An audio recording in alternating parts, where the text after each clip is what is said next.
How's it going, guys? My name is Zach with the Movie Castle, and today we're going to be continuing my Sharks of Summer series. For those of you guys who are new around here, Sharks of Summer is a series I do where once a week, at least once, I take a look at a shark movie during the summer. And today, we're going to be talking about a new movie. I just picked this up from Walmart a little bit ago, so a new one. This one is Shark Bait. Shark Bait from 2022, directed by James Nunn, and stars Holly Earl, Jack Trueman, and Catherine Hannay. In this movie, a group of young partying kids steals a couple of jet skis. They take them out into the ocean and crash them into each other. Now we have a group of 5 young adults clinging to the one remaining jet ski, and they're stranded in the water. All in all, not a great situation, but things get even worse when a local great white shark notices them and starts to pick them off one by one. The characters are literally shark bait. Now overall, if you hear that concept, you may notice that this is one of those isolated confinement thrillers, a small group of characters stuck in one place. How do we survive? How do we get out? Overall, these are quite popular with low-budget filmmakers. You don't have a lot of money, so you do what's essentially a bottle episode. One location, only a few actors. It saves a ton of money. However, if these things aren't written right, they can get kind of boring because of the limitations. So you always have to question these things a little bit. That being said, though, I watched this movie and I thought it came out okay. Don't get me wrong, it's nothing to write home about. It's not the best thing ever, but, you know, considering the limitations, it came out pretty good, you know? A few of the best things, I really actually like the cinematography of this movie. It's shot really beautifully with a good amount of saturated colors, especially like early on there's a scene by a campfire, and you really do, through the colors, feel the warmth of the fire, and it really does feel like a nice warm summer night. I did like the cinematography, and there's some good shot choices, like a camera underwater pointing up at the jet ski, and that was pretty cool. And also the shark.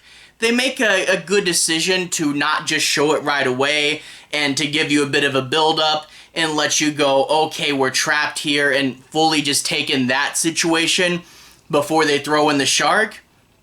Of course, there are a few moments where they play with the audience because the audience knows there's going to be a shark in this movie, and they do kind of like, oh, is there going to... No, it's not here, you know. But anyway, they save it, and then when it does show up, it's pretty good CG. Not the best thing ever, and there are a few shots that don't look the best, but it's pretty good CG, and we do get in interactions with the characters. So overall, the shark is done pretty well. It felt as a reoccurring presence, and you might be able to go in the water for a bit and be okay, but the shark also might just scoop you up, you know? So there is the shark. I thought the shark was pretty cool. Now, obviously, the biggest thing is not feeling the weight of the runtime. You're trapped in one location. This movie could be pretty boring, and for the most part, it's not. And it kind of helps that the movie's only 84 minutes long. You know, you don't want to overstay your welcome when you're trapped in one location, and you don't feel it a lot. But that being said, there are definitely a few moments when you do, especially when they do like a longer atmospheric shot or a string of those, and you might space out a few times. It's not perfect, but they do a good enough job of shaking things up every now and then, spacing out the character deaths, you know, so you don't feel it as bad as you could, but you do feel it sometimes. But the thing I want to talk about is with a movie like this, you really have to be clever, you know? When you do a tight, locked-in movie, you really have to do clever stuff. And I always reference Wes Craven's Red Eye. That movie was written perfectly, with lots of things that I would have never thought to do. Really, really clever. This is okay in that regard. You want clever ideas, and you want good little details, and this movie has some of them, but there's not there's not enough, you know? There's like one moment towards the end of the film where there's a life jacket and they find a clever way of reworking the life jacket to do something else. I wish there was more of that. There's little details like, oh, hey, we're gonna take a shirt and use it as like an umbrella, you know, for shade. And, you know, there is the idea that the engine is under the seat. If you want to gamble working on the engine, you have to get everybody off the seat, and that might push someone into the water. So I did like that element as well. And there are things like, you know, the characters will get progressively more sunburnt over time. And, you know, nice little details. And there's a nice shot where it's like they show everybody's shoes on the pier and you're like, is someone gonna see the shoes? And then a wave comes and washes all the shoes into the water and you get the shot of them sinking. That's pretty clever. But there are a few moments where, I mean, especially just the initial predicament where you're like, oh, come on, guys, you know, and there are a few moments where you're like, freaking idiots, but not too bad. But there's like one scene where they almost lose the one phone because the characters are being idiots, and I'm like, oh my gosh. But speaking of that phone, first of all, there is one scene where they refer to the flashlight on the phone as a torch. This is secretly a British movie. All the actors are playing Americans. But when they said torch, I caught that. But also, the bigger thing with the phone is they do in the beginning of this movie where they all leave their phones in their shoes because they don't want to take them out on the water. Makes sense. You don't want to drop them. You don't want them to get wet. And I'm like, finally, a clever movie where you don't have to use the old, oh, we don't have any signal line. And I was like, hey, it's something different that isn't too stupid. It makes sense. But then one of the girls brings their phone, and what happens? There's no signal. I'm like, you almost avoided the there's no signal line, and then you curved back around and put it in. Okay, so yeah, there are some frustrating moments, and sometimes you do feel the runtime, but it spaces things out. You don't really always feel it. There are some good, clever moments, and it is shot pretty well. So it's good enough for what it is. It's not the best thing ever, but I think it might be streaming on Tubi. I saw the Tubi logo in the beginning of this movie. It's probably worth popping on. Just, you know, don't pay too terribly much for it. But also I should point out the cover. Why the cover does look cool, it makes it look like much more of an action-heavy, cheesier shark movie. And this is one of those more somber, serious, think-it-out movies, you know? So it's not an asylum shark movie, which the cover kind of makes it look like.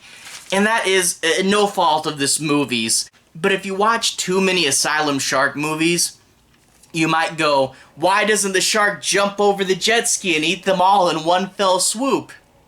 Which is not what a shark would really do, and it's no fault of the movie, but if you watch too much cheesy shark movies, you kind of might sit around going, come on, just eat them all. So that's really besides the point. Anyway, overall, good but not great. Worth checking out if you can find it. I'm going to go ahead and jump into the plot. I'm going to be talking a little bit more about specifics. I'm not going to be doing any major spoilers. But I want to go ahead and do a little bit of a deeper analysis to the setup. Anyway, we open up with young people partying. Like I said, good cinematography of the campfires. They're on a beach. They're dancing around. And they really do align with these characters where when you have goofy, dumb, partying teens, there's definitely a line where they can start getting annoying. And this movie keeps them right below that annoying level. So they're out there, they're drinking, they're partying, they're on vacation. But anyway, after that, the main girl starts to walk away to get everybody more drinks, and she meets a homeless person who she gives some money to, and he starts to give a warning, but it's in a different language. I think it's Spanish. The movie's shot in Malta, I believe. I'm not sure if that's where it's taking place. But anyway, he gives this warning, but it's in another language. She can't understand it, and you can make out Blanco, white, and we as an audience can jump to Great White. The man doesn't have any legs, So the story here is kind of obvious. Don't go in the water. Shark bit my legs off. But the character wouldn't necessarily get that. And I do like this scene, you know. It does two things. It shows that our main character is a nice person who's trying to help this guy out. But it also shows that the shark is going to be in the water. It's a hint. But it also, you have this character, the guy that no one believes that's going to try to warn everybody about the danger. Think the bike man in Friday the 13th. And no one ever listens to this guy. But the fact that they don't speak the native language really just is a good reason why they don't listen to this guy. You know, they physically can't. They don't know. So I felt it was a clever reinvention of that trope. Anyway, after that, we go to the next day, and it's really early, like 7 in the morning, and I really don't know how you can party that hard that late into the night and then get up at like 7 in the morning the next day. I mean, unless you just didn't sleep at all. But whatever. They're there and they're like, our plane leaves at 6 p.m. tonight. I want to party until we're done. I want to make the most of this trip. And they see some jet skis in the water and they see a little booth and they go, hey, we can break into this booth and get the keys to the jet skis and have a little bit more fun. And they actually do have to break open the little latch that's got a padlock on it. And part of me was like, yeah, they're gonna have to deal with all these sharks, but hopefully the jet ski guy doesn't press charges. That would just be another thing on top of that. But anyway, they take the jet skis out into the deep water, and they decide to play around, do some little circles, and of course play a game of chicken, which I hate the game of chicken.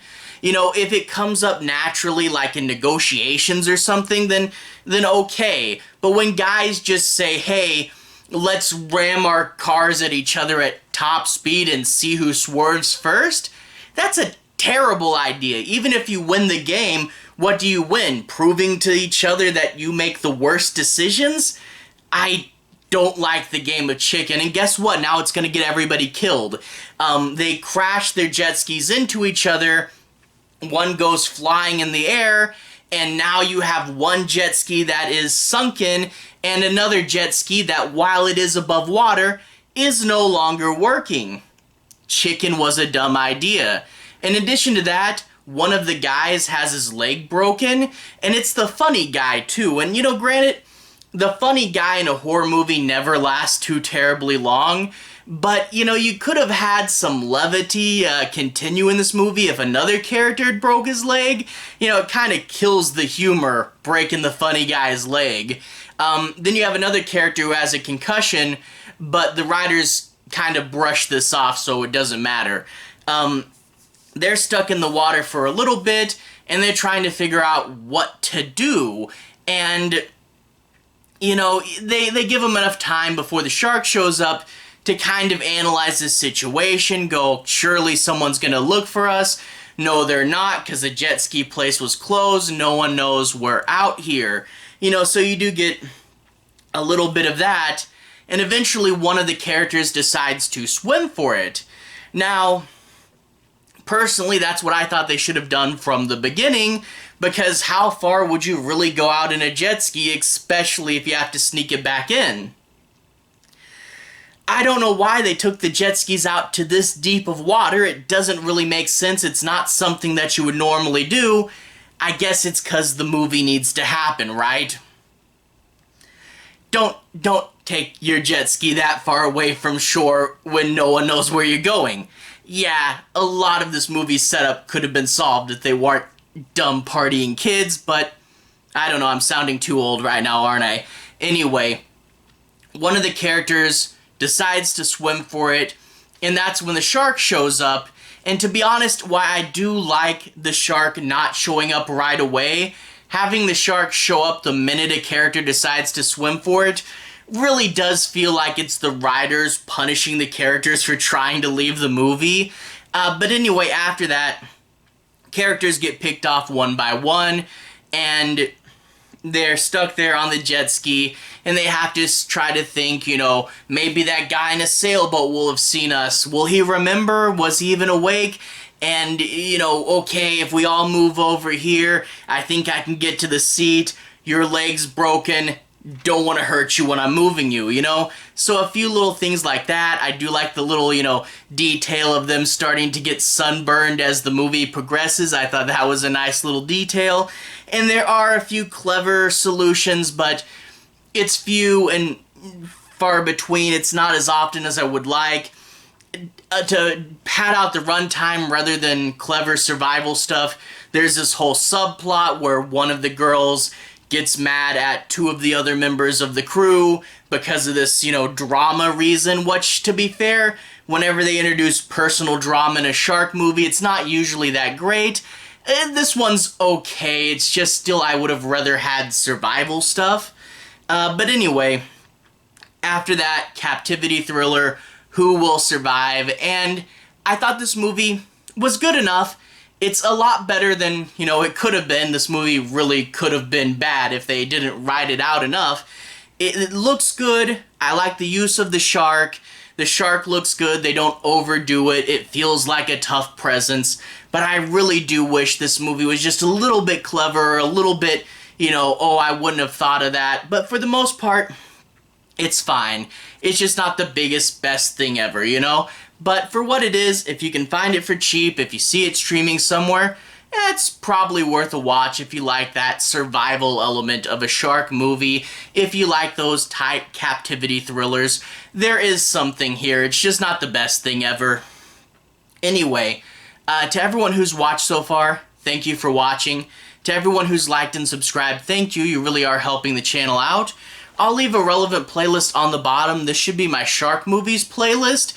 If you guys want to see more, I've talked about Jaws, I've talked about the entirety of the Sharknado and Deep Blue Sea series, and I've talked about a few other, I think the only direct-to-video that I talked about for 2022 was Alien Shark, but I will get to more as more goes on.